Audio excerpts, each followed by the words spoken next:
आणि आता आपण न्यूज टॉप 9 कडे वळणार आहोत। सुरुवातीला मोठ्या टॉप 9 बातम्या। मलिक पुराव्यांशी बोलत होते, त्यामुळे सुडानं कारवाई। मलिकांबाबत लिहिलेलं पत्र फडणवीसांनी मागे घ्यावं। फडणवीस एक नंबरचे खोटे, राऊतांची फडणवीसांवर जोरदार टीका। नवाब मलिक आता लाडके मालिक झालेत। मलिकांनी आता शिंदेंच्या दाढीलाच आग लावली। शिंदे फडणवीस ढोंगी राष्ट्रभक्त, संजय राऊतांची टीका।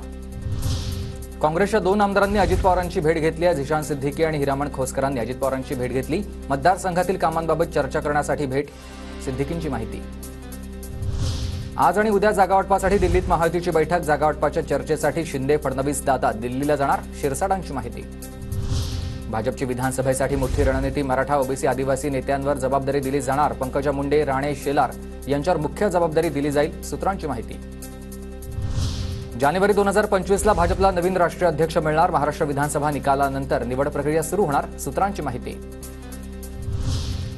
महायुतीत अंतर्गत वाद सुरू। तिकीट वाटपावेळी महायुतीमध्ये खून खराबा होईल, संजय राऊतांचा महायुतीवर निशाणा। महाविकास आघाडीची जागावाटपासंदर्भात उद्या मुंबईत बैठक। महाविकास आघाडीच्या समन्वय समितीमधील नेत्यांची होणार बैठक। काँग्रेसकडून आज मुंबईत संकल्प मेळाव्याचं आयोजन। मेळाव्याला काँग्रेस अध्यक्ष मल्लिकार्जुन खरगे, शरद पवार, उद्धव ठाकरे उपस्थित राहणार। राजीव गांधींच्या जयंतीदिनी आज सद्भावना दिवस।